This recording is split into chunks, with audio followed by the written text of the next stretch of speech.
Hello everyone, welcome to my channel. इस video में हम बात करने वाले हैं जीएसटी की quarterly return monthly payment scheme के बारे में।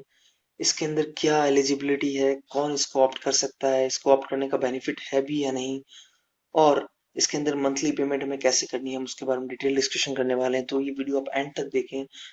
इस वीडियो को एंड तक देखने के बाद आपको बिल्कुल क्लियर हो जाएगा इस स्कीम के बारे में। तो हम वीडियो को स्टार्ट करते हैं। तो बेसिकली एलिजिबल उन एसएससी या उन जीएसटी रजिस्टर्ड पर्सन के लिए है जिनका टर्नओवर पिछले फाइनेंशियल ईयर में 5 करोड़ या 5 करोड़ से कम। अगर आपका टर्नओवर 5 करोड़ या 5 करोड़ से कम है तो स्कीम आपके लिए एलिजिबल है, अदरवाइज आप इस स्कीम में फॉल नहीं कर सकते।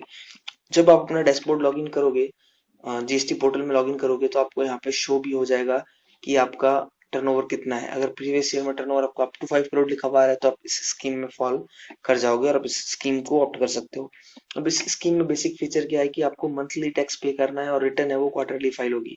यानी कि फॉर्म 3 जीएसटीआर 3 भी जो भी मंथली फाइल होता था वो आपको क्वार्टरली करना होगा और चालान से आपको हर मंथ पेमेंट करनी होगी।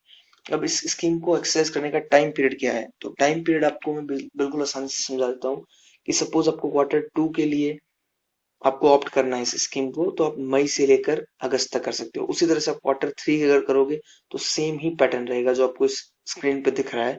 यानी कि प्रीवियस क्वार्टर का सेकंड मंथ का फर्स्ट डे और जिस क्वार्टर में आप अप्लाई करना चाहते हो उसका फर्स्ट मंथ का लास्ट डे, आप इस स्कीम को ऑप्ट कर सकते हो और आप मंथली रिटर्न के बजाय क्वार्टरली रिटर्न फाइल कर सकते हो।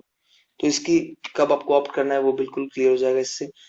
अब हम बात कर लेते हैं कि जो फर्स्ट टाइम होगा यानी कि ट्रांजिशन के टाइम पे क्या डिफॉल्ट ऑप्शन रहेगा। तो अगर आपका टर्नओवर 1.5 करोड़ तक का है और आप क्वार्टरली बेसिस पे फाइल करते हो तो आपका डिफॉल्ट ऑप्शन क्वार्टरली रिटर्न रहेगा। आपका टर्नओवर 1.5 करोड़ का है लेकिन आप मंथली बेसिस पे फाइल कर रहे हो रिटर्न, तो आपका मंथली ऑप्शन रहेगा। और आपका टर्नओवर अगर 1.5 करोड़ से ज्यादा है और 5 करोड़ के बीच में है तो आपका क्वार्टरली रिटर्न में फॉल हो जाएगा। और आप इनमें इन तीनों ऑप्शंस को चेंज कर सकते हो भी, उसमें कोई दिक्कत नहीं। 5 दिसंबर से लेकर 1 जनवरी तक आप अपना ऑप्शन चूज कर सकते हो। तो ये हो गया हमारा चूज, इस रिटर्न स्कीम में कैसे चूज करना है। अब हम बात कर लेते हैं फॉर्म जीएसटीआर 1 कब फाइल करना होगा। तो वो हमें क्वार्टरली फाइल करना होगा, लेकिन जीएसटी पोर्टल ने यह ऑप्शन दिया है इनवॉइस फर्निशिंग फैसिलिटी। इसके अंदर आप अपना इनवॉइसेस क्वार्टर 1 और क्वार्टर 2 के इनवॉइसेस भी चढ़ा सकते हो। और अगर वो एक बार आपने इनवॉइस चढ़ा दिए तो आपको फिर से चढ़ाने की रिक्वायरमेंट नहीं है। ये इसलिए दिया गया है क्योंकि अगर आपने कोई भी सर्विस प्रोवाइड करी और वो सामने वाले का इनपुट या 2A में नहीं आ रही तो वो आपको कह सकता है कि मेरा 2A में नहीं आ रहा, तो वो आपकी पेमेंट भी रोक सकता है। तो आपको इसके अंदर इनवॉइस फर्निशिंग फैसिलिटी में वो इनवॉइस चढ़ा सकते हो। लेकिन ये अगर इसमें इनवॉइस चढ़ाने पड़ेंगे हमें तो एक तरह से हमारा पूरा एफर्ट्स इंक्रीज हो रहा है। यानी कि इससे बेटर तो ये हो कि आप रिटर्न ही फाइल कर दो। पर इन्होंने जो भी ऑप्शन दिया है वो यही दिया है कि 1 से 13 के बीच में आप इनवॉइसेस चढ़ा दो और तब वो आप उस सामने वाले रिसिपिएंट के सब 2A के अंदर रिफ्लेक्ट हो जाएंगे और उसको वो इनपुट मिल जाएगा। तो ये इनवॉइस फर्निशिंग फैसिलिटी क्या है, इसका डिटेल वीडियो भी मैं आपको, अगर आप कमेंट बॉक्स में डालो मैं इसका डिटेल वीडियो भी बना दूंगा। तो हम बेसिकली आप मंथली इनवॉइस फर्निशिंग फैसिलिटी में आप अपना डाल सकते हो इनवॉइसेस।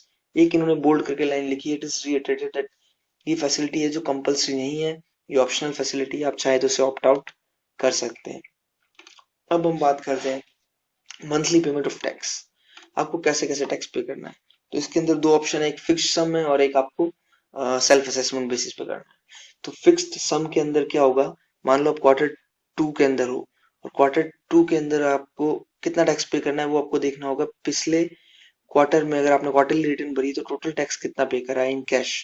आपने मान लो 100 रुपए का टैक्स पे करा है in previous quarter in cash, तो आपको 35% फर्स्ट मंथ में पे करना है, उसके बाद नेक्स्ट मंथ में 35% पे करना है।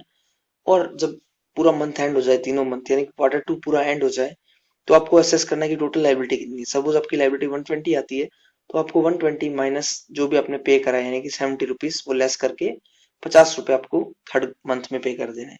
ये तो उस केस में करना है जब आपका आपने प्रीवियस क्वार्टर में मंथली रिटर्न ना फाइल करी हो, आपने क्वार्टरली फाइल करी हो। इन केस आपने मंथली रिटर्न फाइल करी हो प्रीवियस क्वार्टर में, तो जो लास्ट मंथ का टैक्स आपने पे करा है वही टैक्स पे होगा इन दोनों मंथ में। यानी कि सपोज आपने लास्ट मंथ में 50 रुपए टैक्स पे करा है तो इन दोनों मंथ में 50-50 रुपए का टैक्स पे होगा। और फिर जब सिमिलरली आप एंड पे असेस करोगे तो आपको आपका लास्ट मंथ का इसमें कितना टैक्स पे करना है वो आपको पता चल जाएगा। तो बेसिकली ये 35% वाला रूल इन्होंने हमें प्रोवाइड करा है। इसके अंदर भी उन्होंने एग्जाम्पल शेयर कर रखा है। और सेल्फ असेसमेंट मेथड के अंदर आप अपना सेल्फ असेसमेंट कर सकते हो कि मेरे को जितना हर मंथ में कितना टैक्स बन रहा है वो आपको पता चल ही जाएगा। उस हिसाब से भी आप पेमेंट कर सकते हो। अब इसमें quarterly filing of form GST 3B आपको क्वार्टरली फाइल करना है। इंटरेस्ट है वो आपका सेल्फ असेसमेंट या फिक्स मेथड में आप जब पे करोगे तो आपका इंटरेस्ट अगर आपने शॉर्ट भी करा है टैक्स पे, यानी कि आपने अगर 35% का टैक्स पे कर दिया है तो आपका इंटरेस्ट नहीं लगेगा, लेकिन सेल्फ असेसमेंट मेथड में आपका इंटरेस्ट लग जाएगा। तो ये इंटरेस्ट के रिलेटेड आपका इसमें पॉइंट हो गया। तो इसमें बेसिकली जो क्रक्स निकलता है कि आपको स्कीम ऑप्ट करनी चाहिए अगर आपका अगर आपके रेसिपिएंट को 2A के अंदर रिफ्लेक्ट करवाना है, तो ये स्कीम आपके लिए इतनी बेनिफिशियल नहीं होगी, क्योंकि आपको इनवॉइस फर्निशिंग फैसिलिटी के अंदर तो आपको वो इनवॉइसेस मेंशन करने ही पड़ेंगे। तो ये स्कीम आपके लिए उतनी बेनिफिशियल ना हो अगर आपके रेसिपिएंट को 2A के अंदर आपके इनवॉइसेस हर मंथ वाइज चाहिए। बाकी ये स्कीम आप ऑप्ट कर सकते हो। और इसमें कोई अगर आपका एक तरह से कंप्लायंस कम भी हो रहा है, आपको खाली चालान से पेमेंट करनी है, तो आप ये स्कीम ऑप्ट कर सकते हो। आपका रिटर्न कंप्लायंसेस काफी कम हो जाएंगे। तो फिर आपको ये स्कीम के बारे में एक आइडिया लगा होगा। आपको कोई भी डाउट हो, कोई भी क्वेरी हो तो आप कमेंट बॉक्स में डालें, मैं उसको तुरंत ही रिजॉल्व करूंगा। और कोई भी आपको डाउट हो तो आप कमेंट बॉक्स में जरूर डालें, और टेलीग्राम लिंक है उस पर भी आप ज्वाइन कर सकते हैं अगर आपको कोई भी दिक्कत आती है तो। होपफुली वीडियो आपको पसंद आया होगा। Thanks for watching till the end.